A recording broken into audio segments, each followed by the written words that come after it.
So thanks again for joining us in person and remotely. This hybrid workshop on regional economies of migration. The workshop will have 2 sessions and with separate moderations, and there will be 4 presentations, 4 discussions. Those who have their questions can write them on chat. We'll try to read them out in the room. And yeah, let's get going. So with that, I'll leave the floor to Nadim Ahmed, who is our Deputy Director of Center for Entrepreneurship, SMEs, Regions and Cities. So Nadim, please. Many thanks, Chairman, and welcome to all of you online. I hope you can hear me, even if you can't see me, as the camera rotates around. In fact, you wouldn't have seen that whilst we were waiting for things to be fixed, we had our own migration from one end of the table to the other to see if the camera could work, and hopefully it is working now. Chairman's just laid out, I guess, some of the motivation and description for the of this particular event. I just wanted to say a few additional words, and I'm going to shorten my intervention so we can remain largely on time. But I think that the primary purpose of all of this is that, of course, we want to have a keen focus on the impacts of migration at a subnational level. An awful lot of the commentary, the narrative, the analysis that we see on a daily basis almost focuses really on the national perspective. But of course, I think we all know, and certainly all of us around the table would know, that the impacts are felt at the subnational level. You know, the impacts in terms of challenges they make for the provision of services, the impacts on housing, but also, of course, in terms of the opportunities, and the opportunities are also spatially differentiated. And those, I think, challenges and opportunities, I think, are reinforced when we think about some of the additional challenges that we see also at a subnational level. Those subnational asymmetries in terms of demographic changes in terms of aging, demographic changes in terms of the shrinking of certain regions. And just as a relevant statistic in all of this, about 40% of OECD regions are, in fact, shrinking. So, of course, when we think about those dynamics and migration as a whole, we see also opportunities in terms of how we can better integrate migration or migrants within our regional economies. And that's not, of course, the only, I think, issues that we need to address when we think about these transitions, these mega trends. I mean, digitalization and the green transition are also, I think, really important in this dynamic. And when we think about some of the impacts in terms of the green transition at the subnational level, we know, in fact, we've done some work very recently looking at these challenges at the spatial level. We know that there are going to be very strong asymmetric differences that appear as different regions, different industries make that transition to net zero. And that will have its own, I think, consequential challenges in terms of the types of skills, the types of labor that's required on the ground. And again, just to perhaps further, I think, reinforce the importance of this particular conversation, we also know that across the OECD, in fact, we see significant labor shortages, and those labor shortages are really profound when we think about these things at the subnational level. So where does that dimension of migration and subnational come, I think, even stronger, is in the settlement patterns of migrants. We also know that migrants tend to settle in metropolitan areas, but they also tend to settle where their diasporas are typically located. So we have an opportunity, I think, to discuss all of that in the exciting work seminar that we have today. We have 4 presentations, and the first is going to be kicked off by Cem on my left-hand side. He's going to be talking about the regional dynamics of migration. After that, we're going to have a real drill down in terms of looking at these issues from the skills dimension, and I'm delighted to have Sarah Signorelli from the University of Amsterdam here to present that work. After that, and after the break, we'll have a discussion on the impact of immigration on house prices. And we'll have a presentation there from Rosa Sanchez-Guarna from the University of Barcelona. And last but certainly not least, we'll have a presentation looking at the trade-creating effects of migrants. And we'll have a presentation from Christophe Albert from the Colegio Carlo Alberto University, I assume. Didn't say that here. So I think that's all I wanted to say in terms of my opening remarks. I wanted to say a big thank you to the team for bringing this all together. I have a long list of names here that I wanted to thank. I want to thank Cem, obviously, who's going to be kicking off the first session, Jasper, Gabrielle, but also to Carlos for all the fantastic work on the logistics, but also our colleagues from the Employment and Labour Social Affairs, the Directorate, and Thomas Liebig in particular for all of his fantastic comments throughout this process, and Anna Marino Monray, who you'll hear from at the very end of the seminar. So thanks all for joining. I look forward to an exciting discussion. Yeah, thank you very much. I'm pleased to chair this first session, and to not have any further delay, I give the room straight to Cem Özgüzel, who will present his work on immigration and employment dynamics in European regions. I just want to remind you, if you have questions, please put them in the chat box, and if you have very urgent clarification question, please feel free to raise your hand. Cem, the floor is yours. Thank you, Jasper. Yes. Thank you, Jasper. So yes, I'm happy to start the session with a joint work I'm doing with Anthony Edo from CEPI. So as the title entails, it's about migration in European regions. So we are focusing on European regions, and and you might be thinking that, why? Because, at least we know that Europe has been a migration continent that has received a lot of migration, but it actually is also, the share of migrants still increasing. So Europe still keeps attracting people, so making it still important to understand the impact of the new arrivals. In fact, during the period of the analysis period of this work, which is 2010 to 2019, the share of foreign-born in the labor force increased by 3.5 percentage points, which is twice larger than in the US. So Europe remains an important destination for migration.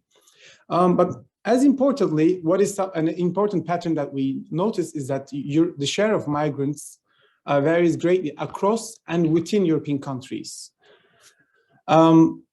And then there is, of course, a lot of work on trying to understand how migrants affect labor markets. There's a big literature on that, but we know still very little about whether these effects, how these effects change depending on regions' characteristics across countries, and whether how these effects change over time. So that's the dynamic part of these effects.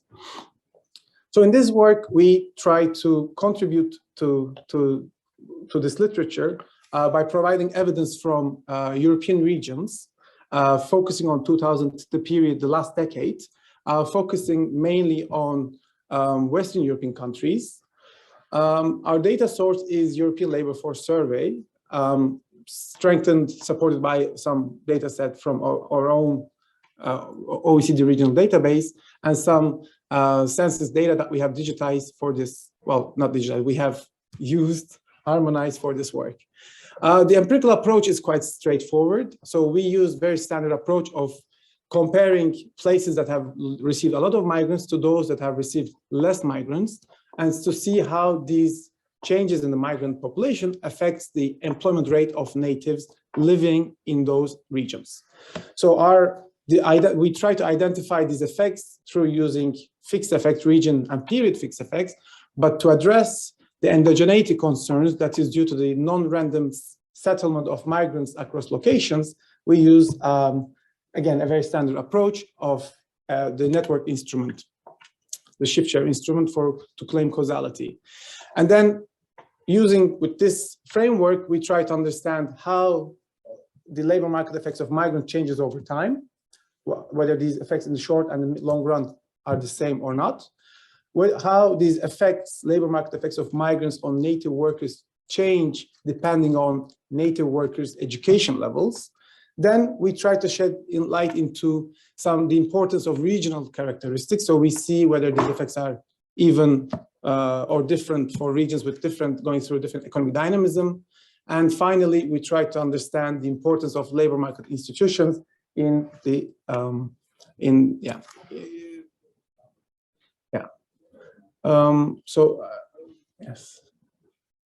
All right, let me try. All right, thanks. So to give you a very quick overview of the results, what we find is that during this period, regions which have received more migrants have increased slower growth in native employment. So this is a period when native employment grew across all European regions, but the regions which received more migrants, the growth was slightly slower, at least in the short run. So while in the short run, there is a slight slowing down effect, this effect disappears beyond few years, suggesting that labor markets adjust to pre-migration levels in a few years. Interestingly, the regions which grew fastest during this period, which cover half of European population, they did not feel any effects to migration. So it's only the places which had lagging regions in terms of economic growth that we observe these short-run, quote-unquote, negative effects. As importantly, we also find that these effects, the labor market effects of migration, are concentrated on only lower educated native workers, that is, those with less than university degrees. Finally, labor market institutions seem to protect native workers by weakening the impact of migration on native workers. So data set is, I'm sure many of you are familiar with it. It's the European Labor Force Survey, which gives us individual level information, which we aggregate at the region level. So our main focus is 13 European countries, Western European countries. It's due to, I will tell you, it's more about the, or maybe I should tell already. So it's basically, we have 13 European countries that we focus on, because this is a group of countries for which we have census data in 1990, which we will use for the instrument.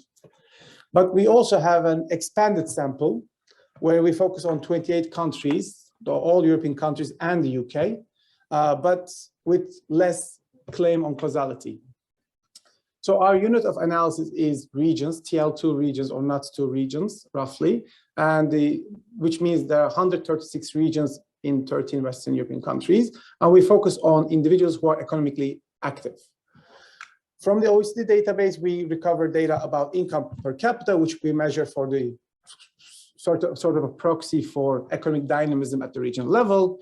Again, OECD, we also get institutional data, information on labor market institutions from OECD database.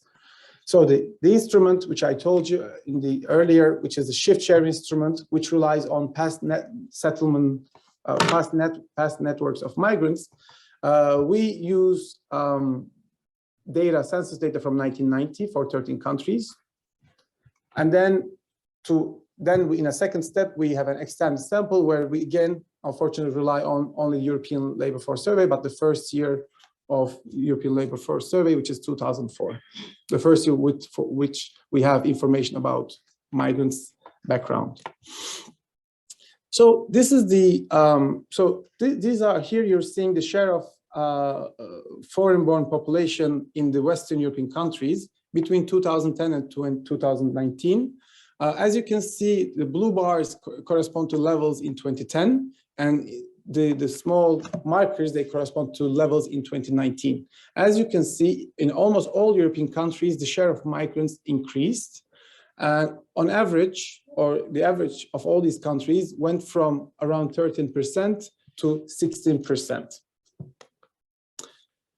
Overall, during this period, while the migrant share increased, the share of migrants by education group, that is, their share among tertiary educated population or less than tertiary educated, went hand in hand and grew roughly proportionally, meaning in this period, we did not have in Europe a specific increase in migrant population, which is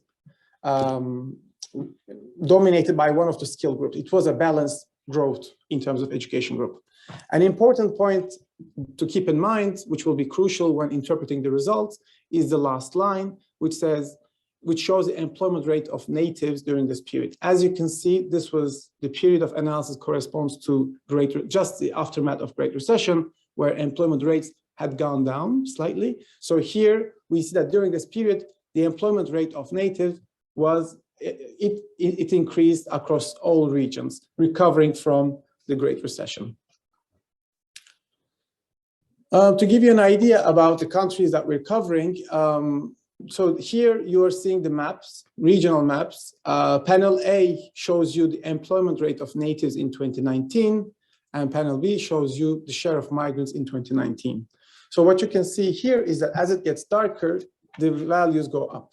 So As you can see, employment rate overall was in 2019 lower in Southern Europe, like Italy, Spain, etc., and much higher in Germany, UK, and the Nordic countries.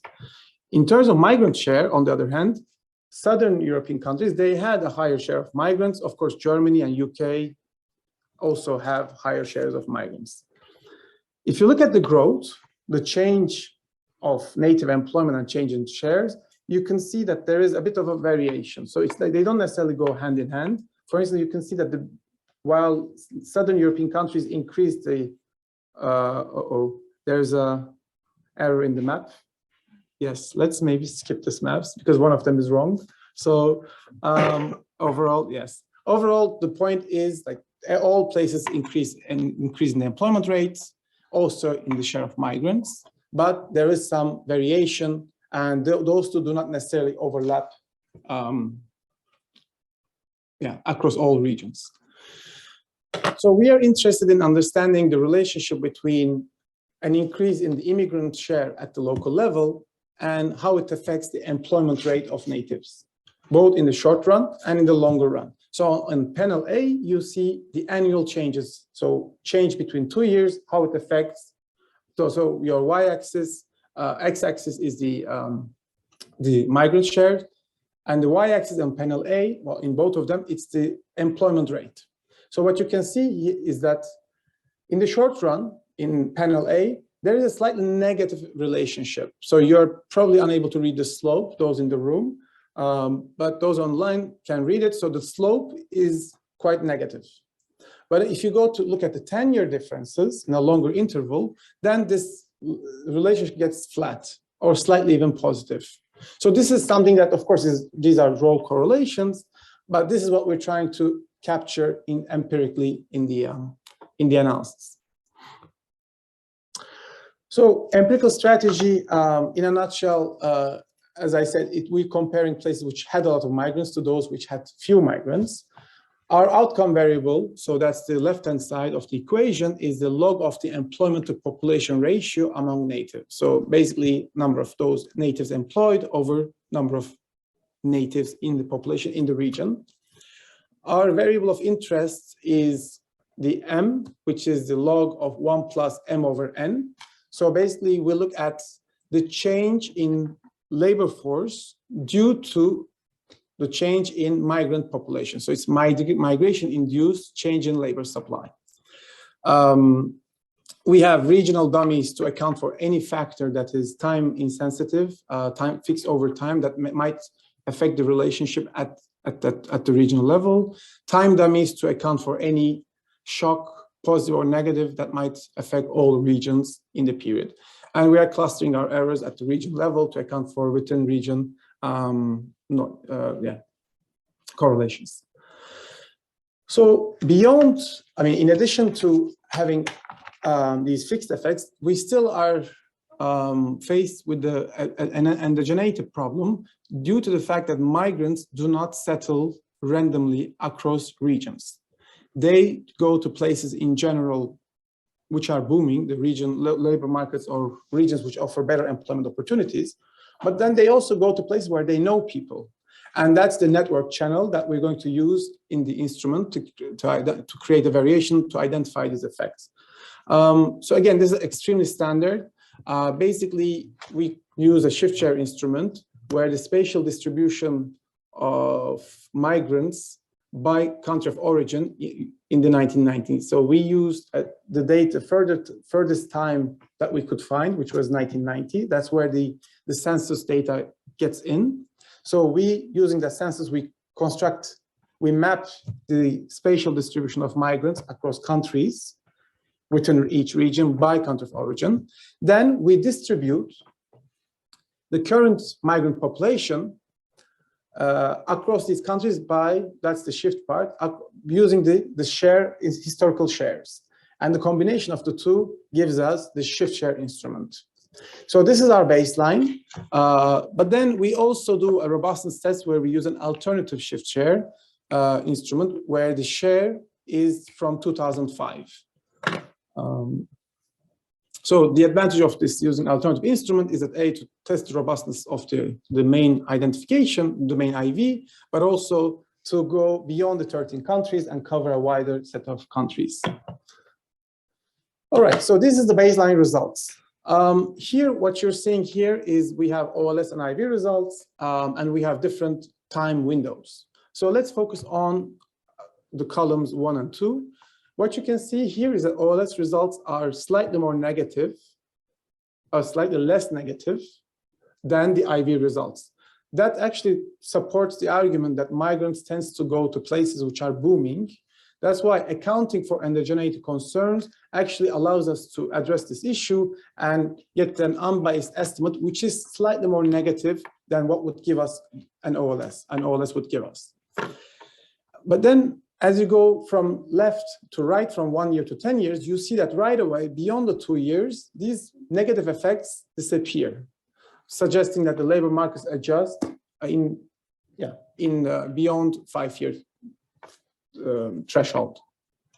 So what do these numbers mean? They mean that places which have received more migrants during this period experience slower growth in the employment rate of natives. Okay, but these effects are only there in the short run, in the 1 year or 2 year, and they disappear later on.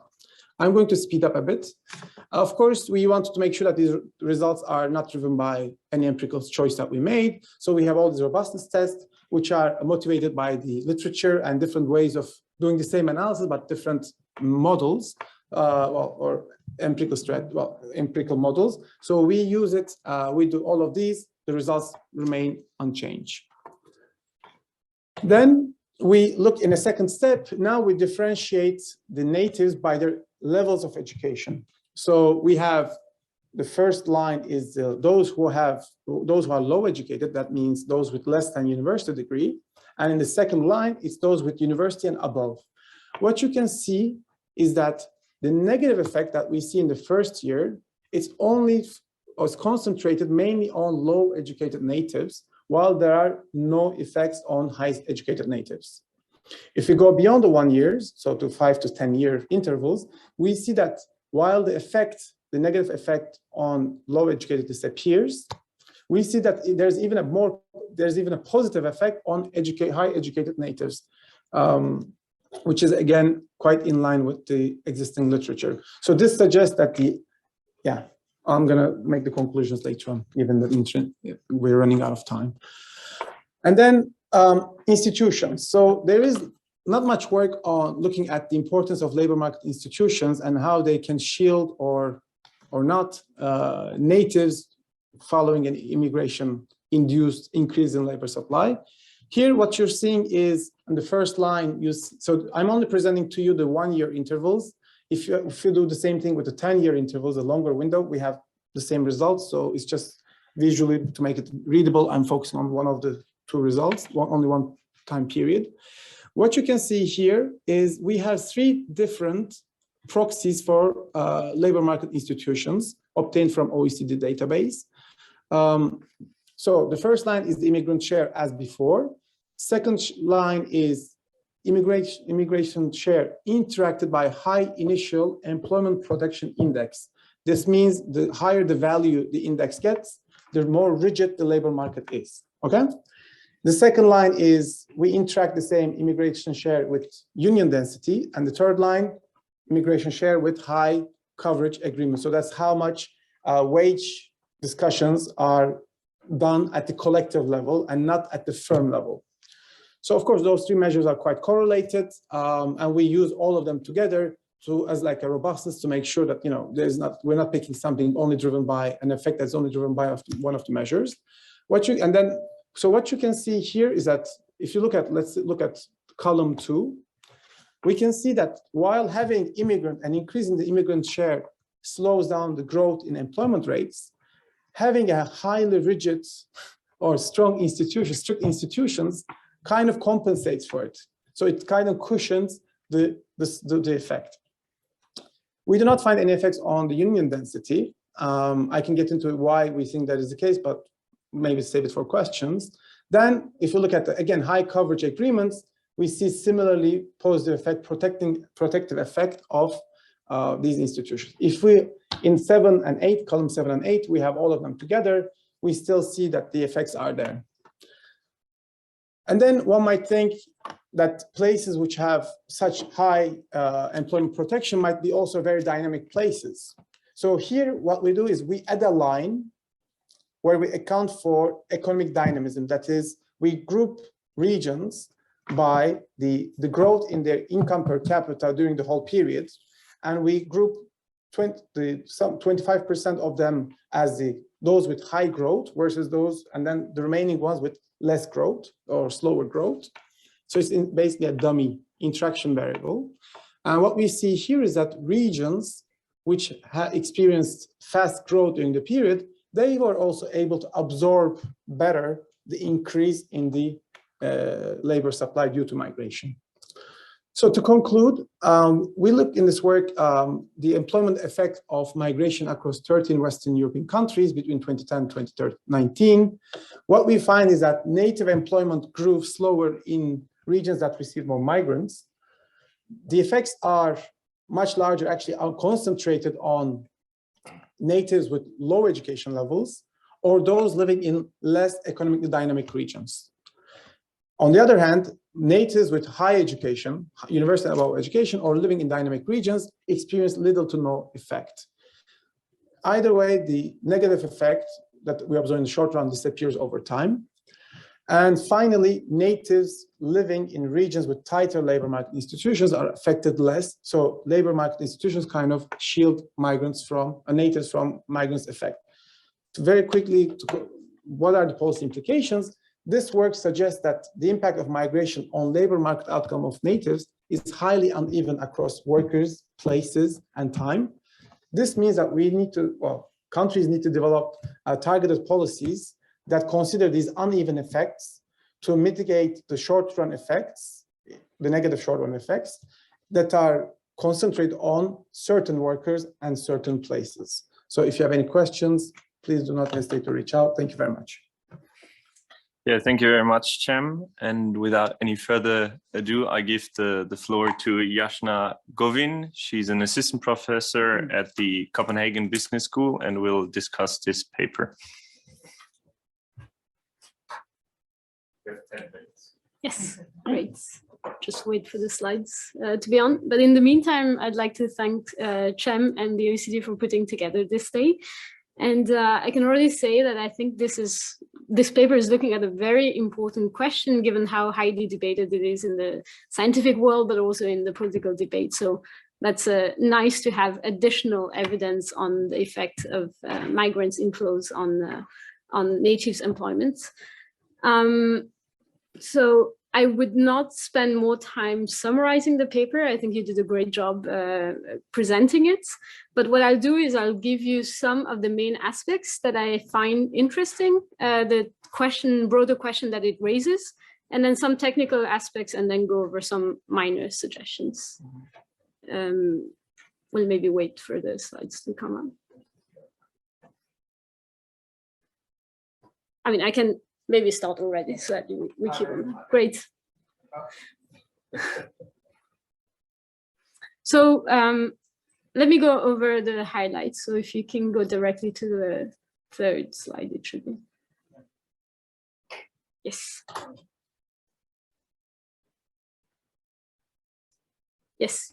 So directly on the parts of the paper that I think is super interesting. So one of the main part that I really like is the heterogeneity that you look at in the paper. I think you went quickly on it for the sake of time, but I think it's worth mentioning this first idea that faster growing regions are able to better absorb migration shocks.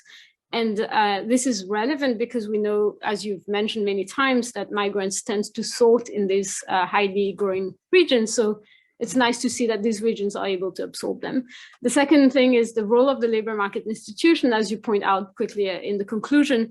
Governments should also keep in mind that it's not just migration policies that should be tackled when looking at the effect on natives, but also looking into more labor market policies that can help mitigate the negative effects.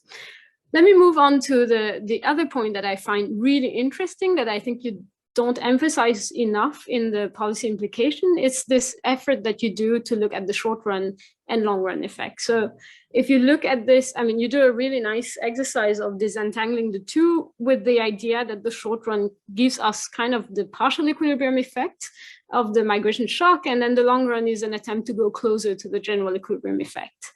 And given that we know that in the political debate, in the public debate, people tend to focus on what's more salient, so the short run effect of migrants.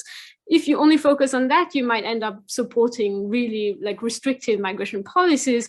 But what you're showing in this paper is that if you look at a longer run perspective, it might be not having any adverse effect or even having some positive effects for some group of the population. So having this longer run perspective really gives us a better idea of how to deal with these migration shocks.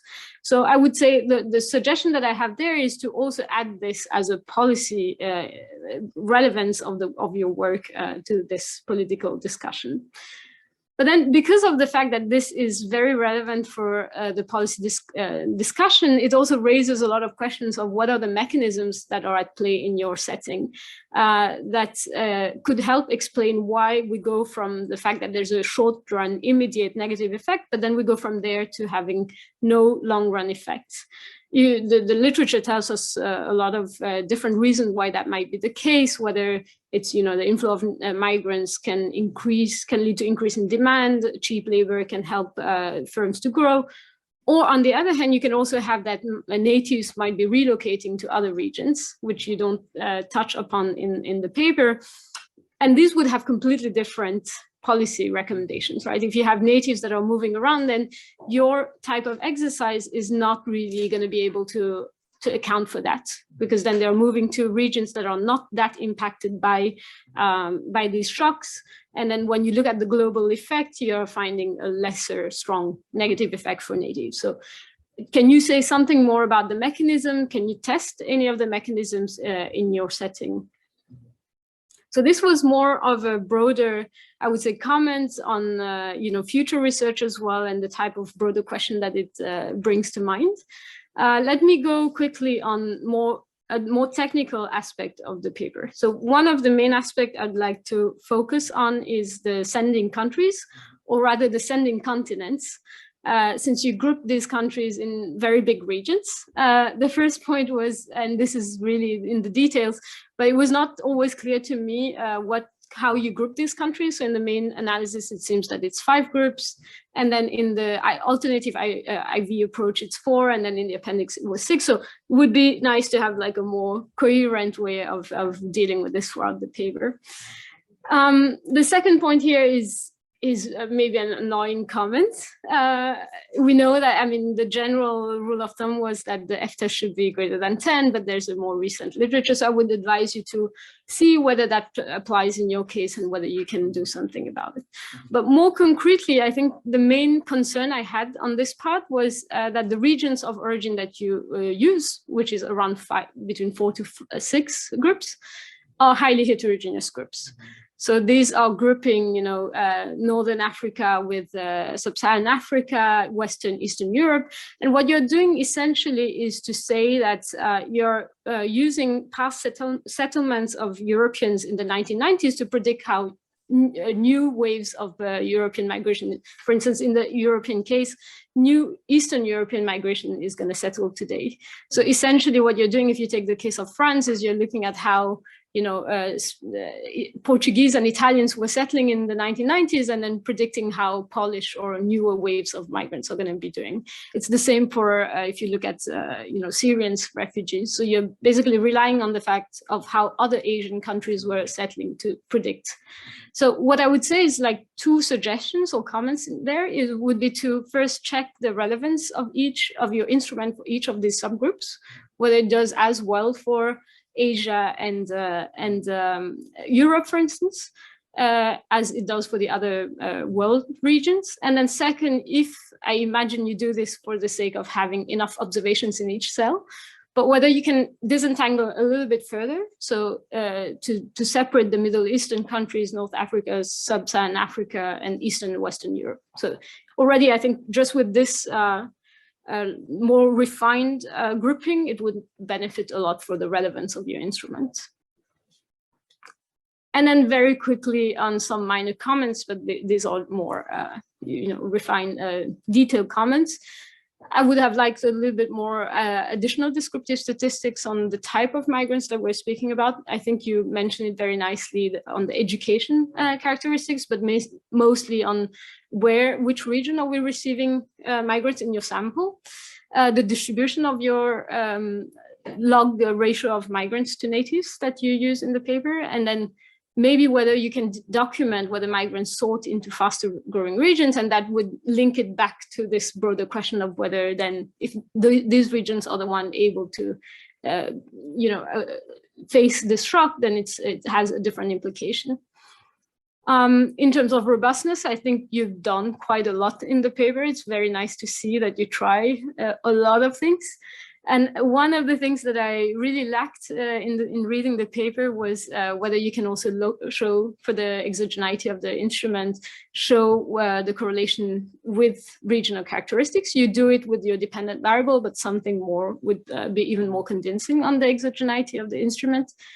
And finally, so this is also just a minor comment, the log 1+, there's more recent discussion of whether this transformation is good enough. So the nice thing about your paper is you show that the level specification is nice, but since you still go with the log 1+ in your main analysis, I would wonder if you can use a different transformation, or at least add more robustness on that. Overall, I think it was a very nice paper to read, and thanks a lot for that.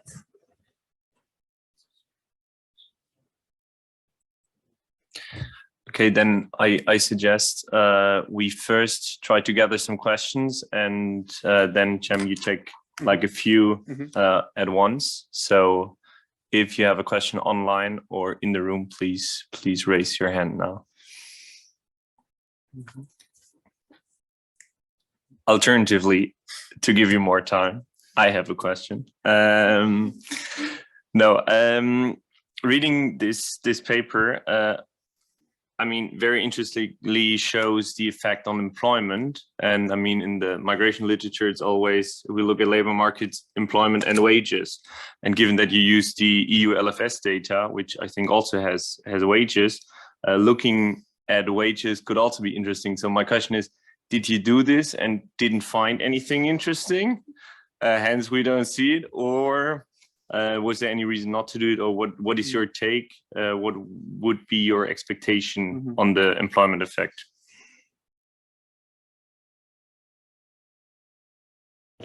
Thanks a lot for the discussion. So first of all, I think I'll just stick to the main ones. So I think they're very useful comments. In terms of mechanisms, we did look into native mobility.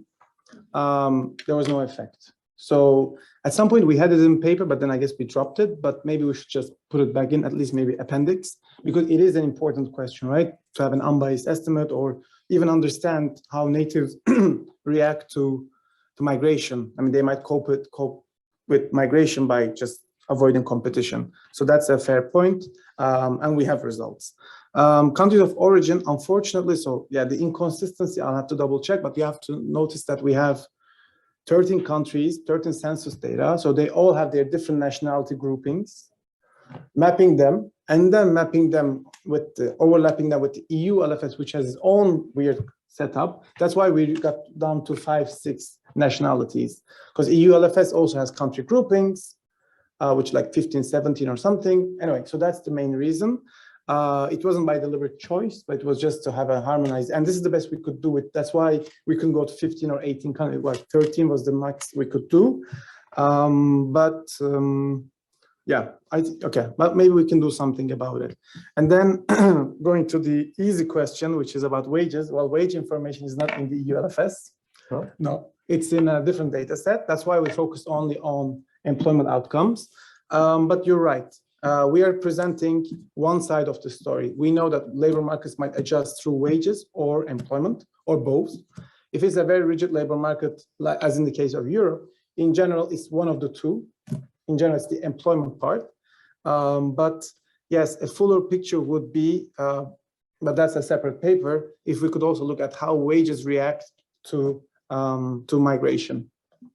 Yeah, thank you. So thank you very much, Shem. Carlos, do we have questions online? I can't see them here. Yes, I sent 2 questions to Shem. Okay. So the first question is, can we interpret your significant findings as evidence of migrants in some situations supplanting native workers? And the other question would be, I noticed that the number of observation drops strongly when moving from a 1-year to a 2-year window. Okay, now we have some movement here. Is this due to gaps in the data? If so, could you run all the estimations on a constant sample to make sure your findings are driven by sample differences? And maybe if you did that, maybe you can give us some insights in that. And the questions were asked by Bert Kramer. All right, thank you for the question. So the first one is the more about the one whether how to interpret these results. So of course, whether natives or migrants whether migrants are taking the jobs of natives is a big question. Here, what we find is the net effect. So they could be competing with natives, but they could also be creating new jobs by their presence through the synergies that they create, the increase in the labor demand or overall demand through consumption. So here we're seeing on net, both negative and positive effects. What do they add up to on net? And what we find here is that there is a negative effect, but again, that you have to put in the context. This is a period when employment rate was increasing. And given that we are comparing regions with each other, the negative estimate we find indicates, it doesn't mean that native jobs are being destroyed. It's just native growth in native employment is increasing in a slower way. So that's what it means in a nutshell. So that means, sure, potentially some jobs are done by migrants, but that doesn't mean that natives who had their jobs are losing their jobs. That's not the conclusion. Second, so the number of observation changes as we look at different time windows, because we basically are looking at, in the baseline, we're looking at the change at the annual level. So we have all the regions and 10-year period. But if you look at 2-year, or let's say we look at 10-year, we just basically have 2 observations per region. So that's why there's a decrease in the observation number, but it doesn't mean that sample is changing. It's just as we make the window larger, we have less observations because we're looking at larger windows, wider windows. Thank you. Okay, very lastly, if there are no other questions, there's one question. Conclusions, maybe it's a tough one, but so some countries, then because you say the labor market protection through institutions kind of weakens the negative effect. So we think there could be some endogenous changes in institutions to shield natives.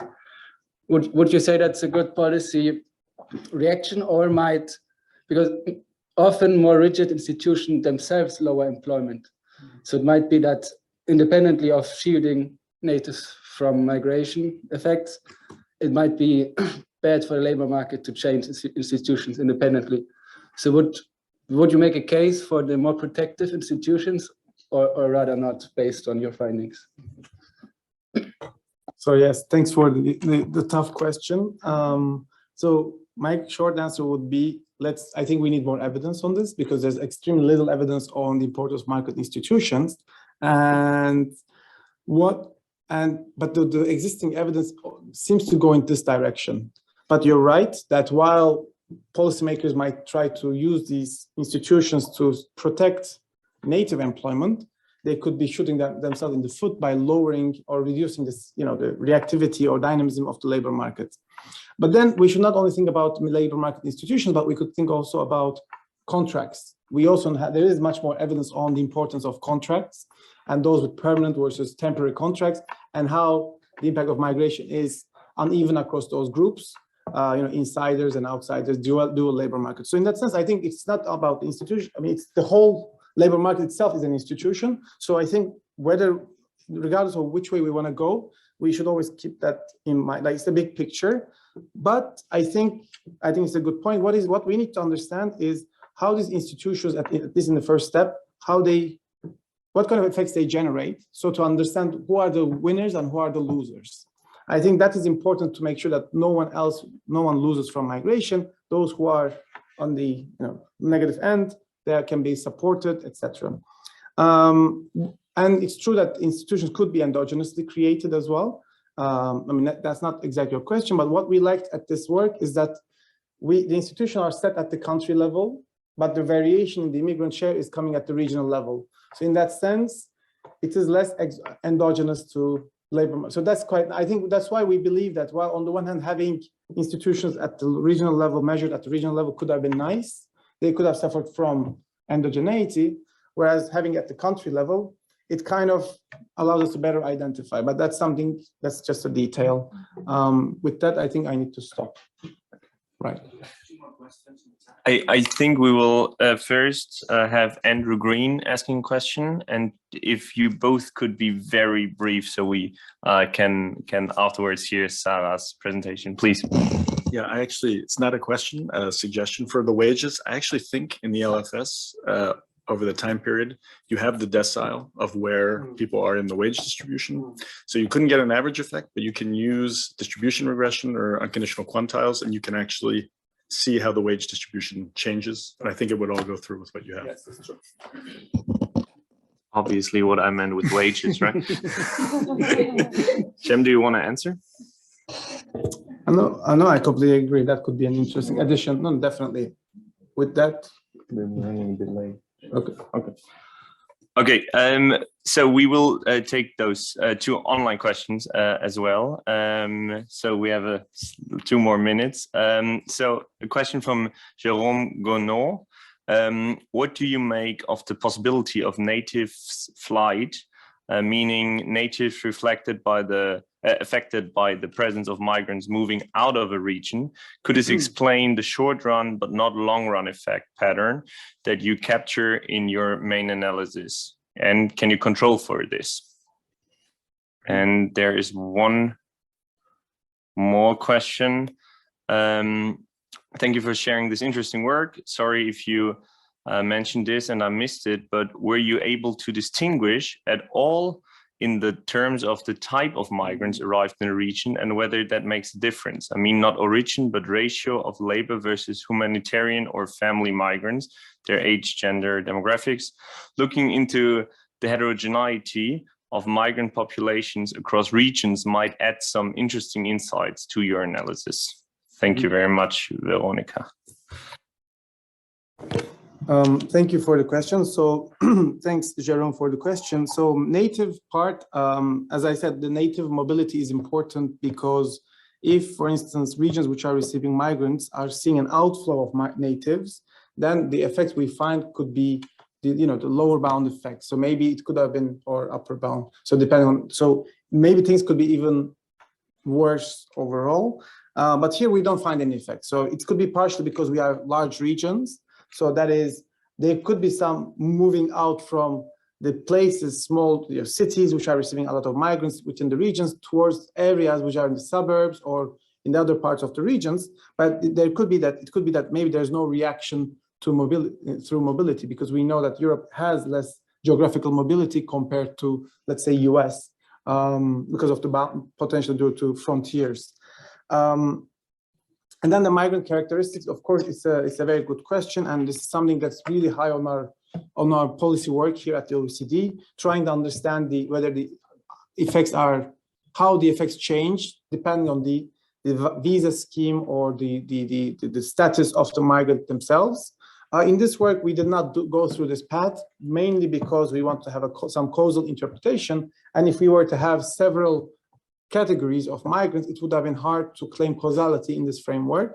So what we find here, what we show here, is the average effect of all visa types and all types of migrants, whether they're high skill, low skill, female, male, asylum seeker, well, conditional on being able to work, and refugee or economic migrant. But it's true that it's important to differentiate the visa types, but that's part of our policy work, but not at this part of this work.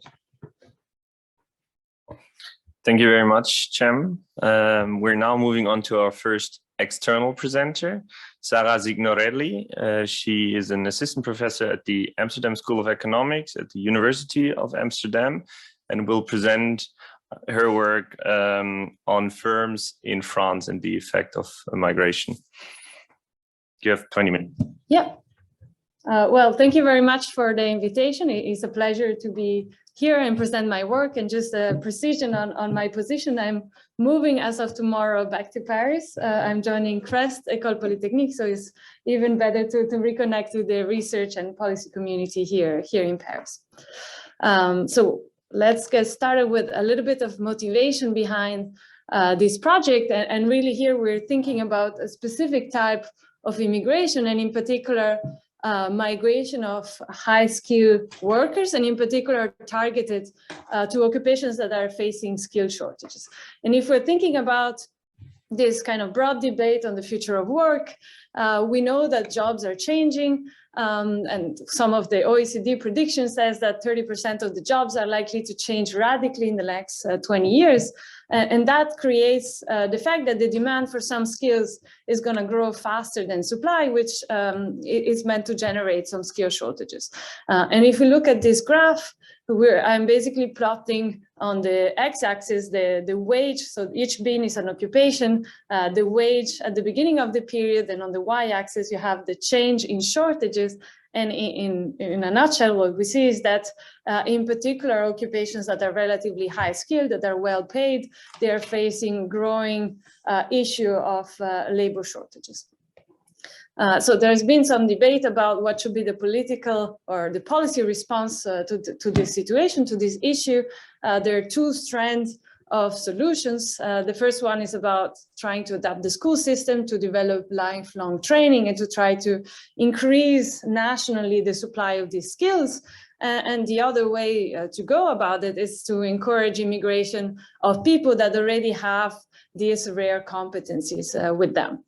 And so there are examples all across the board. If you think about the H-1B visa in the US or in Canada, you have a visa point system. And in particular, in this paper, I'm going to be looking at the example of France and a policy that was implemented in France in order to encourage immigration within a list of occupations that are particularly subject to these skill shortages.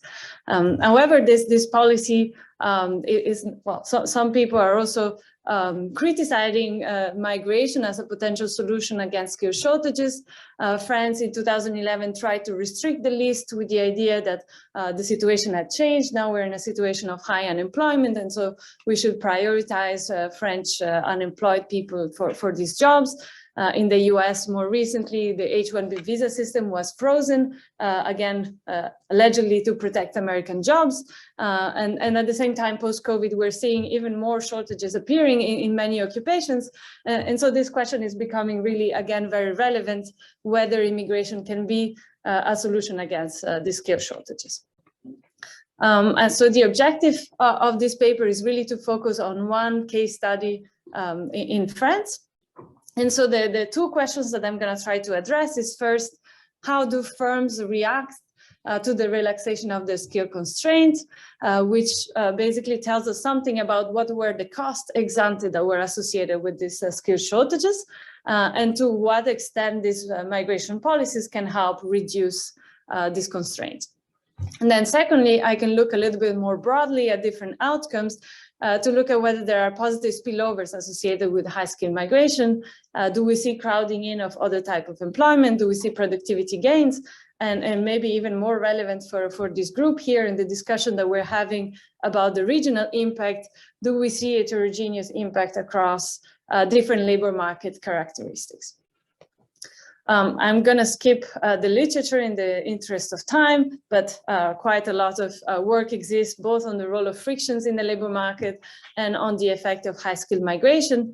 Maybe the contribution, the more salient contribution of this work is to put forward a quasi-natural experiment where the relaxation of constraints are targeted within a specific list of occupations. And so I believe this is kind of a rare setting that allows us to measure what is the cost associated with this particular type of friction and how they are distributed heterogeneously across labor markets, but also firm characteristics.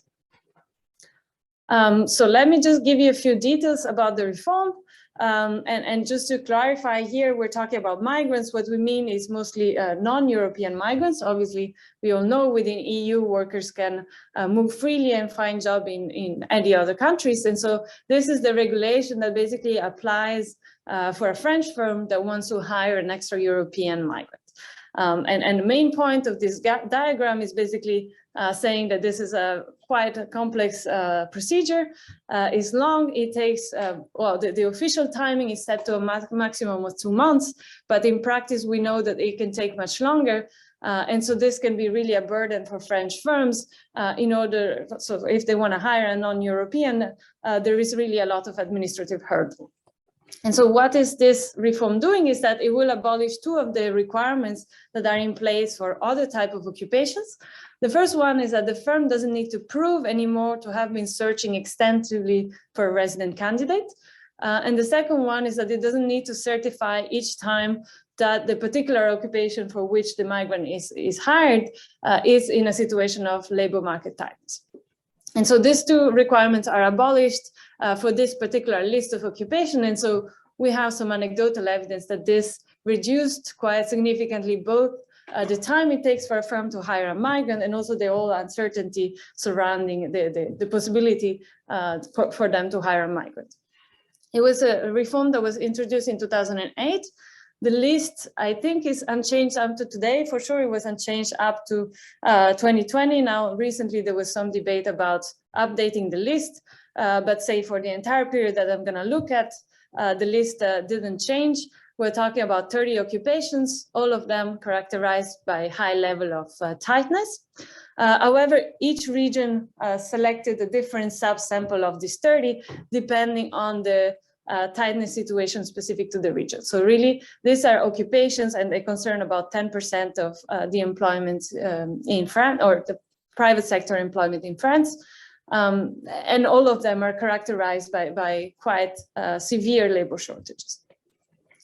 So here you have a list if you want to have a bit of a better idea of which type of jobs we're talking about.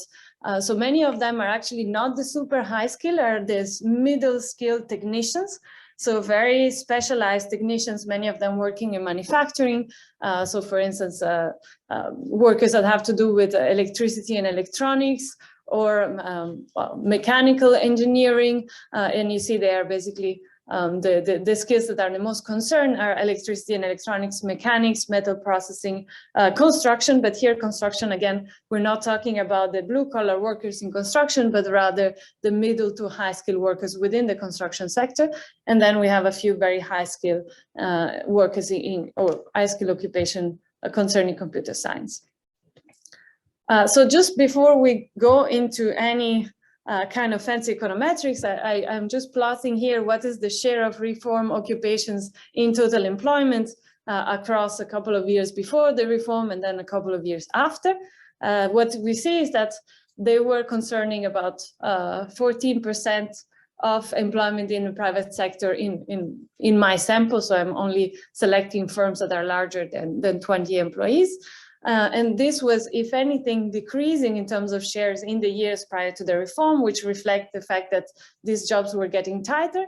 And then after the reform is introduced, there is a change in trend, and actually this share increases quite substantially. So obviously this is not by any means a causal evaluation, but already tells us something that possibly the labor market and French firms have reacted to these policies by hiring more workers from abroad and increasing the share of these occupations in the labor market. So moving to the empirical strategy, there are 2 possible scenarios if we're thinking about what can we expect as an effect of this reform.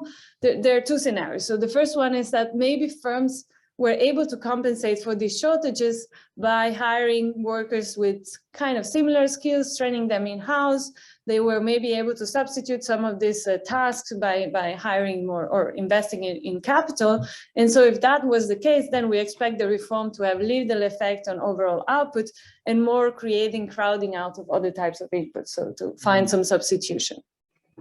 In the second scenarios, these shortages were actually creating bottlenecks in production. They were holding back kind of firm growth.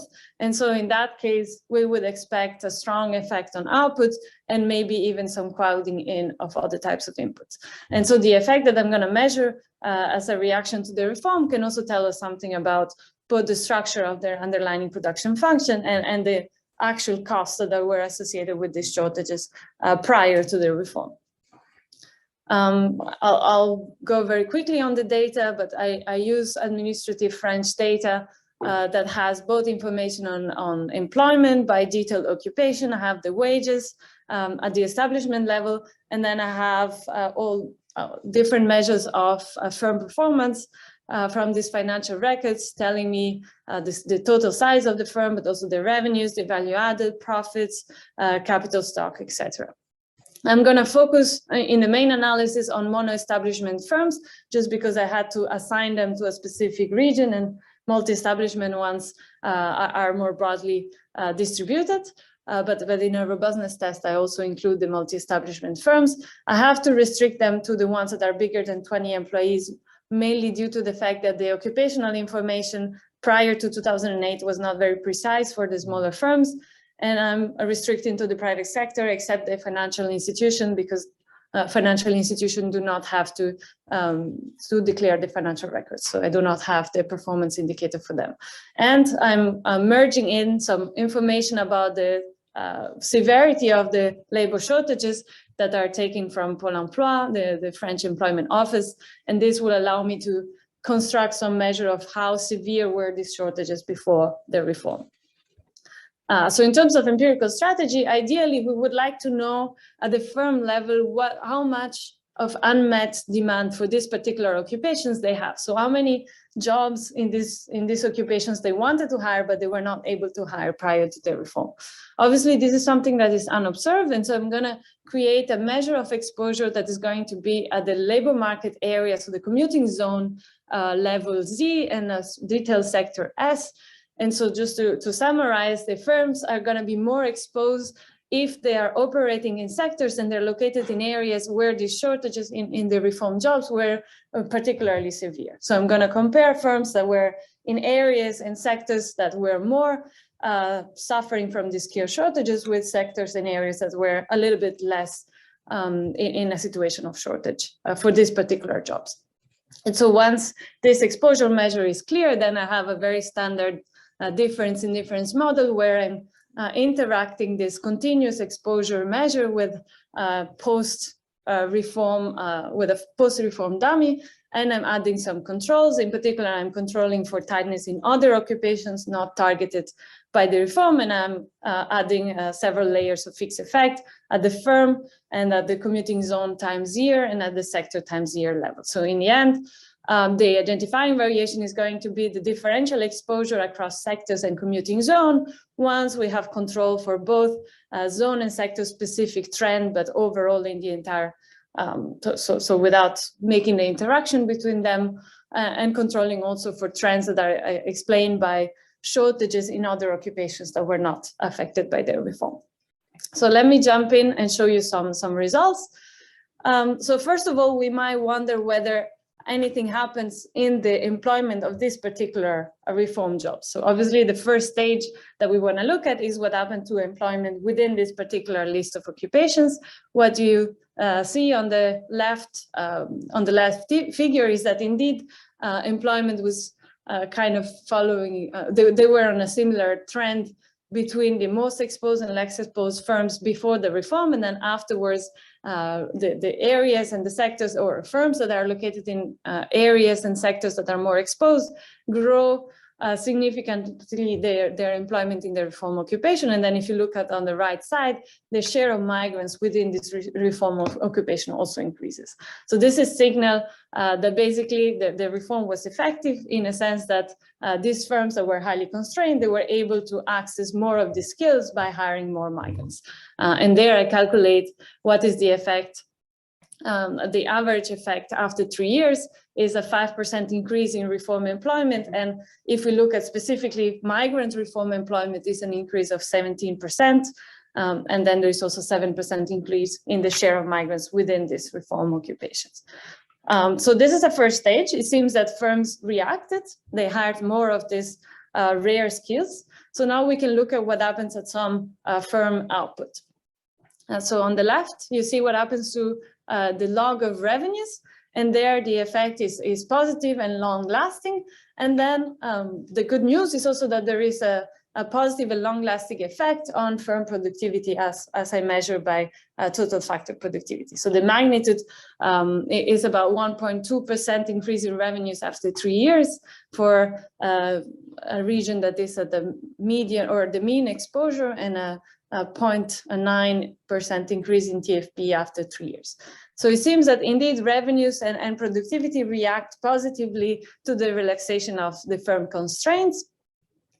However, if you look at the log of firm size, there is not a significant effect. So the firms increase the hiring in this particular occupation, but the effect is not large enough to be observable at the total firm size level. And if I look at other type of occupations and other type of employment, I do not see any effect. So there is not a crowding in, but then on the other side, there is also not crowding out. So it's not that firms are substituting these migrants for other natives that were there before. There's just they're hiring more of these migrants in these key occupations, and that creates a growth in output. And then finally, I also look at capital stock. In the short run, it does not react, and then there is a drop in the labor share.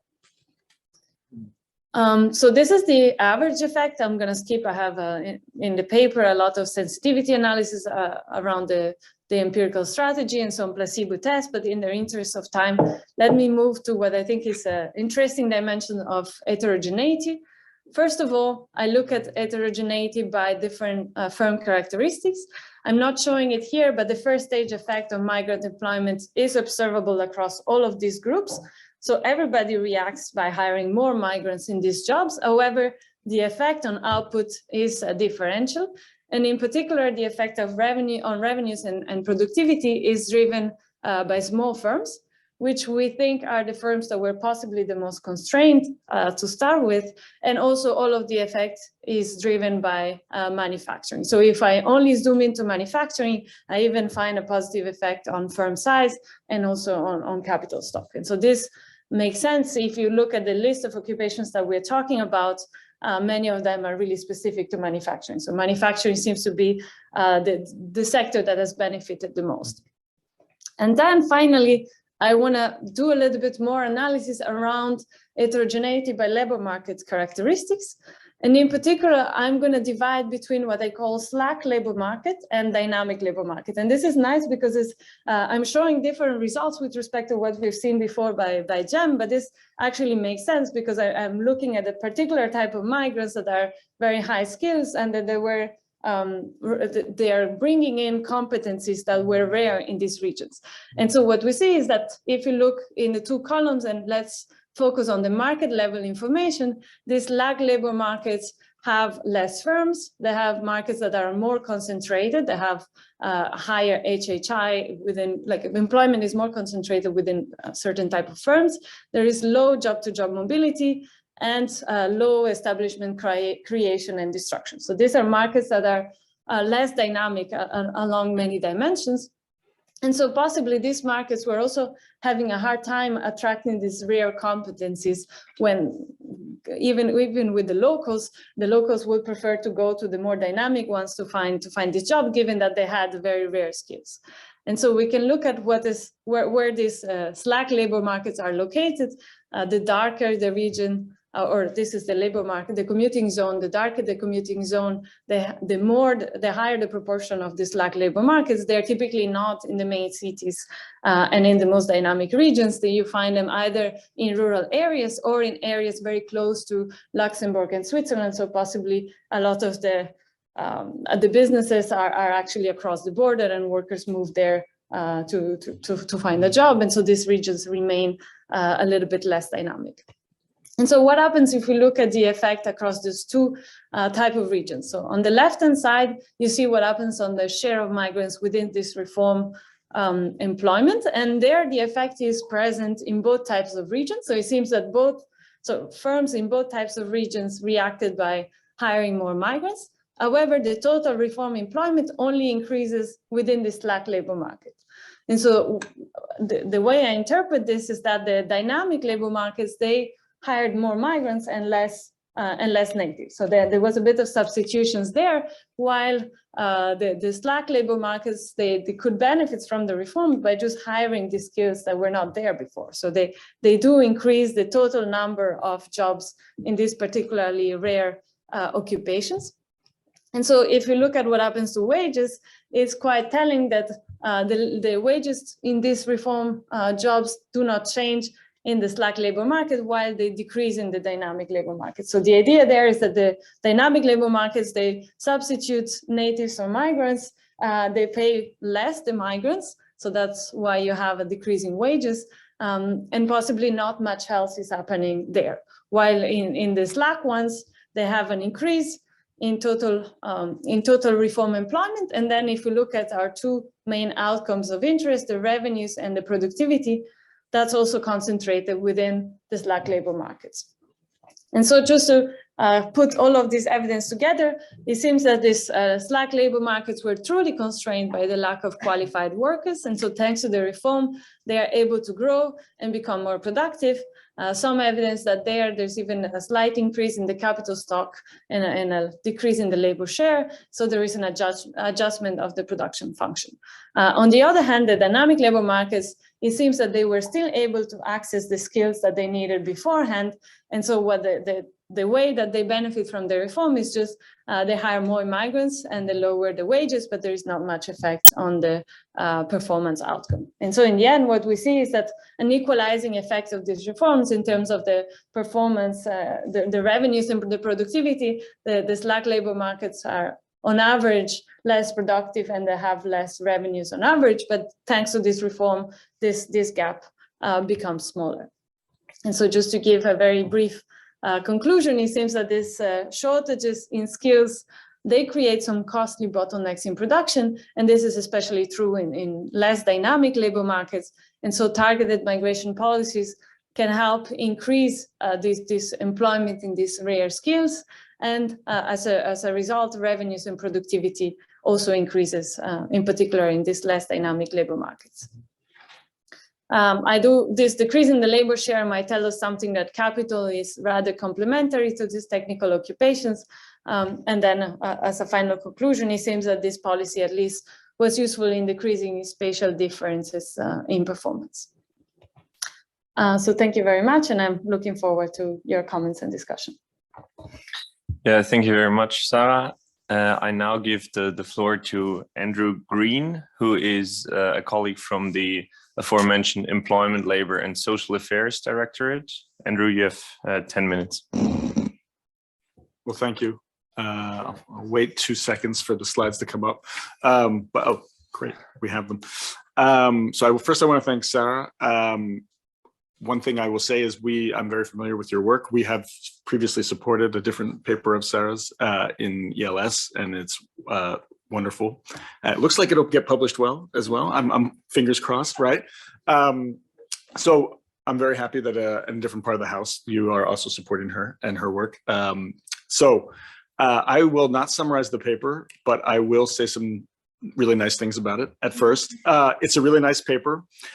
One thing I really love about it is the focus is on, I guess, firm performance, regional differences in labor markets, and to, I guess, to a lesser extent, sort of the firm production function. But I think actually there's policy issues that are even broader than that in this paper, and some of my later comments will touch on that. In particular, we do a lot of work in ELS on skill shortages, local labor markets as well, and I think there's a whole broader dimension of this paper that you could really push on, but it's all there. And this is some of the thing about Sarah's work is like really finding sort of quasi experimental evidence, as you point out, and this is what I'm talking about in the sound empirical analysis, but with broader policy implications on top of that. And I think this paper does that really well. Also, really clear exposition in writing. I know that graphic on the reform maybe didn't land in the presentation, but I have a previous draft, and it's super clearly presented there. So it's really nice. My comments are really just going to focus on maybe sort of the focus and sort of where to take this paper going forward. Hopefully they're useful. So great. So one is motivation.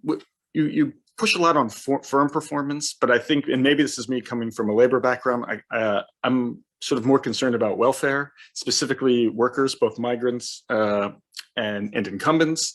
The firm part for me is really sort of the conduit to get to welfare. You touch on this a bit, but I think putting sort of workers first would make a lot of sense here. So that gets to my second point, which is wages. You have the data for it, and I think wage changes should be front and center here. First and foremost, because, and I'll admit this is a pet peeve of mine, it's in this paper, and partly this is sort of how the French authorities sort of define tightness. It's by quantities, but in the literature as well, it's often quantities, vacancies, unemployment. But we're economists, and we usually look at prices. So you have the data to do that, and I would push you to do that both in the first stage. Let's look at these occupations where there's shortages. I would expect to see rising wages. I think you did a little of that. I saw in an appendix, but more of that up front would be really nice. But second, for the second stage, what happens to wages, both of migrants? You touched on this at the end. I don't think it's in the paper, the slides. Is there a requirement? Well, you can answer this later, but is there a requirement for for firms when they hire migrants due to this policy, do they have to pay a minimum wage based on where based on the occupation? I know like H-1B visas that have this, so it'd be interesting to know. But also, of course, wages of incumbents. It would be really great to see that, and not just them, but sort of where they are in the wage distribution. I think all of that would, unless you want to sort of build a model and argue sort of, well, firm performance sufficient statistic for welfare, I think touching on these really makes this a bit stronger, but keep the firm stuff as well. I think it's really nice. A few identification questions. In general, I think the empirical work's very nice. The robustness checks are there. One is, why not define exposure at the firm level? You have it by, if I have this right, sort of the region or commuting zone, and then you take the average employment share by industry. Is that right? But I think you can just do it at the firm level, the average employment share by occupation in the firm. I think it gets you a little more variation too. You might have answered this, but it wasn't clear. Why you could use the multi-establishment firms if you know their location and you're willing to assume that their production processes within the industry are all the same and only use the regional variation within a firm. I think it's a pretty demanding specification, but I think it's the most convincing if you can do that. You might not, from what you said earlier. Last few points. I really like the focus on slack and dynamic labor markets. I think you do. Can you define? So some more robustness checks about how we're defining slack versus dynamic would be nice. There's sort of one definition based on mobility. It's good. It's fine. But if there's some other ways we can look at that just to nail this down, I think that would be nice. I'll skip that second point. I think I might have misunderstood some of your empirical specifications. But when you start talking about mobility by local labor market and occupation, I start thinking about monopsony or labor market concentration. Is this part of the story? So I did some work on this last year, and we find rural labor markets are quite concentrated. You could imagine a story which is not mutually exclusive from the bottleneck story that you're telling that I believe. I don't think it's wrong, but you can imagine that these are actually very concentrated, or just a lot of firms in these rural labor markets have monopsony rents. So they post vacancies and say, look, we're posting all these vacancies, we can't find workers. Of course, the key is at the wage that we're offering, which is below market. They don't want to pay the market wage because then they'd have to give raises to everybody inside the firm. And that's really what you're picking. So part of it is bottlenecks, but that's what you're picking up. It's sort of doesn't change the story too much, but the policy implications are a bit different. There, you might not want to be sending migrants there, that you're still undercutting the wage for a monopsony firm. Something like minimum wages or collective agreements that push the wage up should give you positive spillovers in employment and higher wages. Again, coming back to wages again, it would be nice to see that. Although you had this in this part as well. And then the last part is just again, to expand, I think, the reach and the importance of the paper. You sort of end on looking at regional differences. And I know that's CFU's thing, so this is good you did that here. But we think a lot about skill shortages and how to define them and how to measure them. And it seems like you've sort of stumbled upon that there might be a better way or to actually define it. So I wonder if you can use your results, sort of this looking at these dynamic versus static labor markets. Is there an easy way to sort of go to the French employment office and say, look, actually the way you're defining it isn't well targeted, and actually what I've got here you can implement and it's better targeted? And that would be great, both I think for the academic literature and certainly the policy implication would be really nice. And that's all I have. Great, thank you very much, and also extremely on time. I think there are a lot of questions out there already, so I suggest you first take them, and in the meantime, everyone can think of even more questions. Yeah, please. Yeah, well, thank you very much for the discussion and many useful ideas. The first part, why not wages and why wages are almost not in this paper. The main reason is because I have them in a different paper.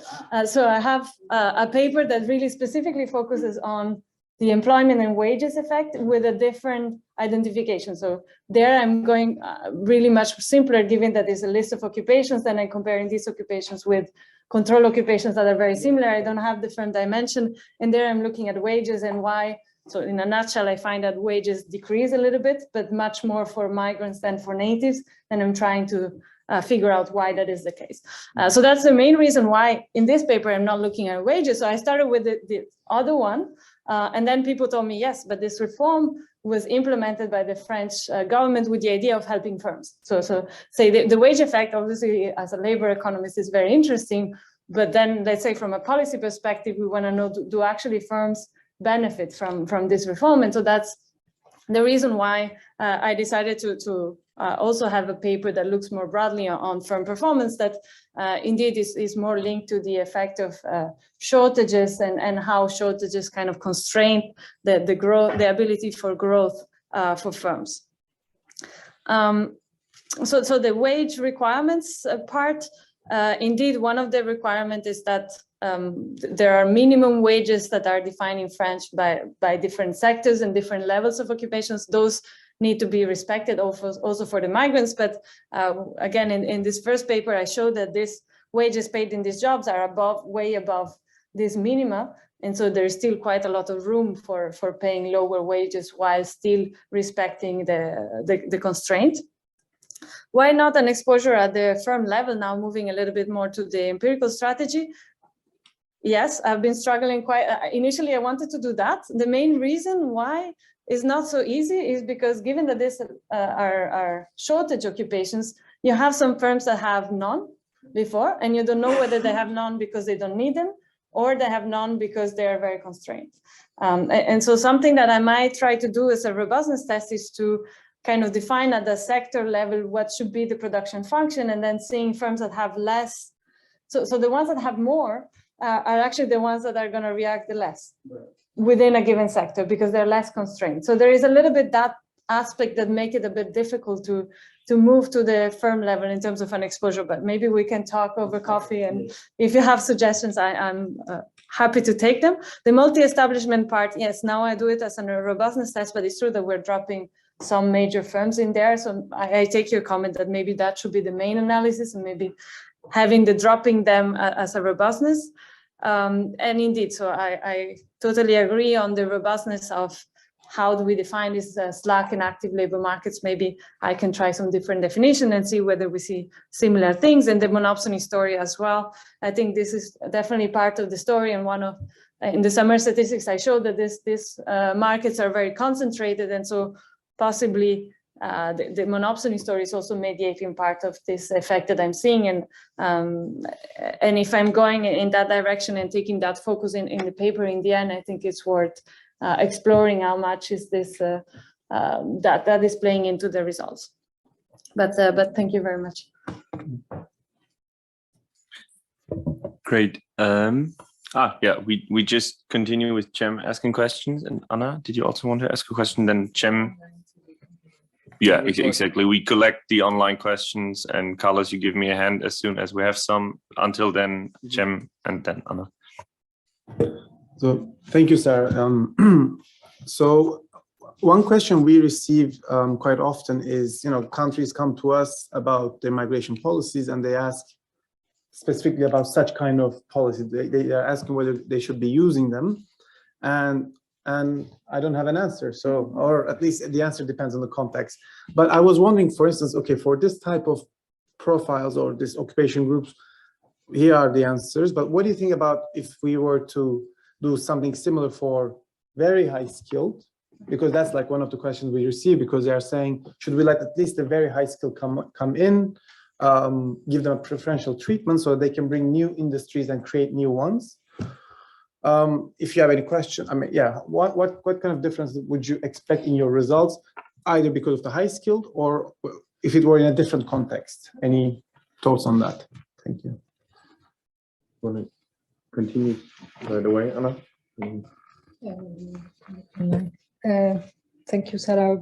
I didn't have the pleasure to read the paper beforehand, so from what I gathered in the slides, so I was a bit surprised by this finding in your main results of increasing total factor productivity, but no effects on worker productivity. So how do you reconcile that? And that's the first part of my question. So it might be with effects, okay, the shifting of the A.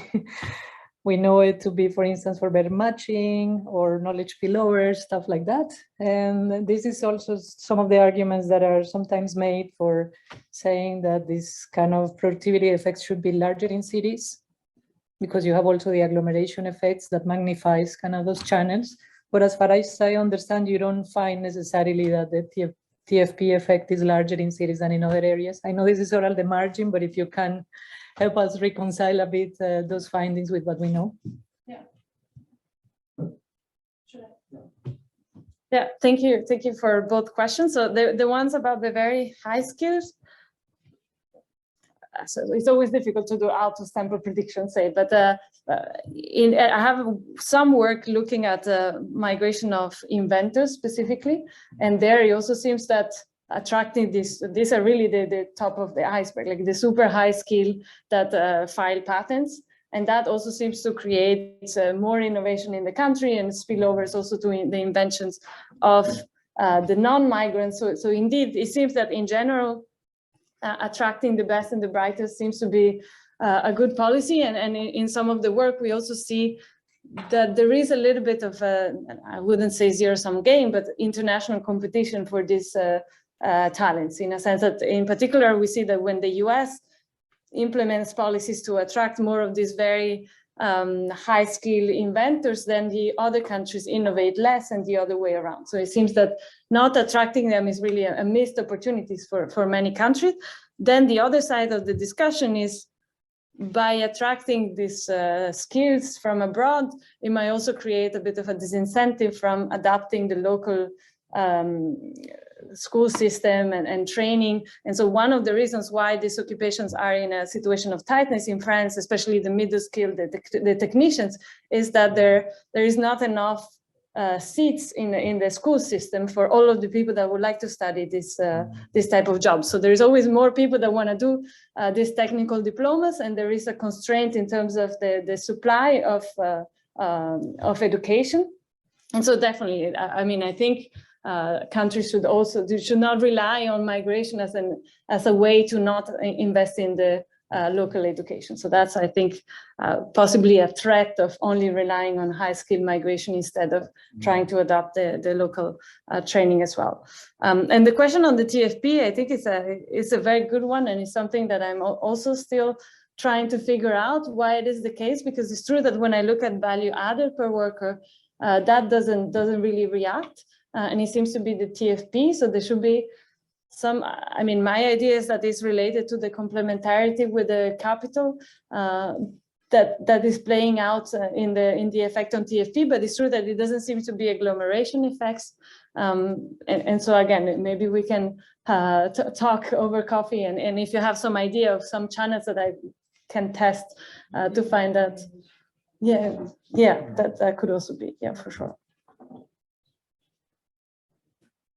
All right, thank you very much. If there are no further questions, I actually have two more. There is a recent report by CFE on local skills and the need for local skills. And if I look at the occupations you're basically considering, these are, I would say that, or it seems to me, the typical like skills or occupations you need to drive digitalization, let's say.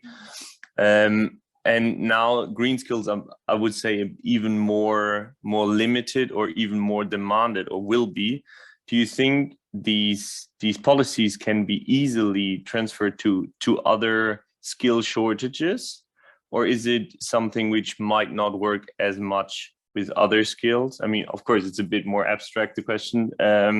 That would be the first question. And we talked about the H-1B visa and the Australian or Canadian point system.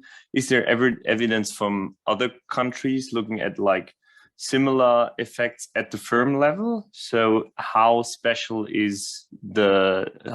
the results, given that France is also, let's say, in terms of labor market restrictions, quite a unique country, let's say within the OECD. So yeah, that would be something I'm interested in. Thank you.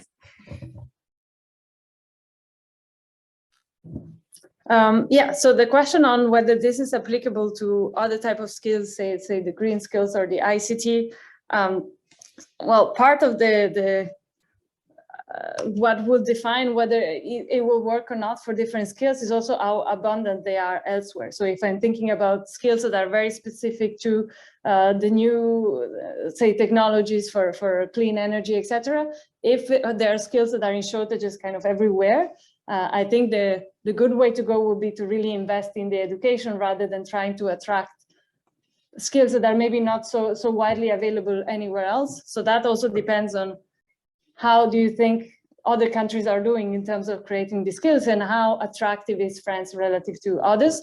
And so in particular, one kind of surprising fact is that still France had access to the total European labor market, and these shortages were still quite severe. And so why is this policy very effective? Anecdotally, what we see is that it's mostly people that are from non-European countries, many from the old colonies that come and study in France, and then they, with their study visa, they cannot remain and work, so they need to get a working visa. And this policy was actually widely advertised in the education system within France. People that already spoke French, like, hey, if you want to stay and get a working visa, now there is this list of occupations that could apply to your skills, and then you can stay thanks to that. One question there is, it was effective also because you had a certain group of people that had the right skills, that already spoke French, that they knew French because they were in the country, and then they were using this reform in order to enter the labor market. It may not work so well for skills that are a bit more rare. And then the question on the H-1B, there is a little bit of a debate because some papers find also a positive effect on productivity, but there is another one from Gelbert, Doran, and Iser that find the opposite. They find a substitution, a clear substitution. So I think it also changes a lot depending on which level you're measuring the effect of a reform. And so the papers that tend to look at the total overall effect of changing H-1B quotas, they tend to find a positive effect on productivity, while this particular paper that finds more substitution is really at the margin of, for a firm to get one more H-1B versus not. And there is really clear that it's just one firm, it gets one more migrants, while it's going to hire maybe one less American. And so there you have more of the substitution. So looking at the the time horizon, I think we learned from the past presentation that is important, but also in terms of the level of aggregation, you might have different effects. And so I think that for policymakers, for this kind of policy, we want to look at more, at least at the regional level or sectoral level, a bit more aggregate than just a specific firm. So thank you very much. If there are no very urgent questions, I would say we wrap up here, and everyone gets a coffee, and we will come back in 15 minutes at 4:30. So far, thank you very much for the great presentations, Jem, Sarah, and also for the discussions, for the discussants, Andrew and Yavan. Thank you very much, and see you in 15 minutes.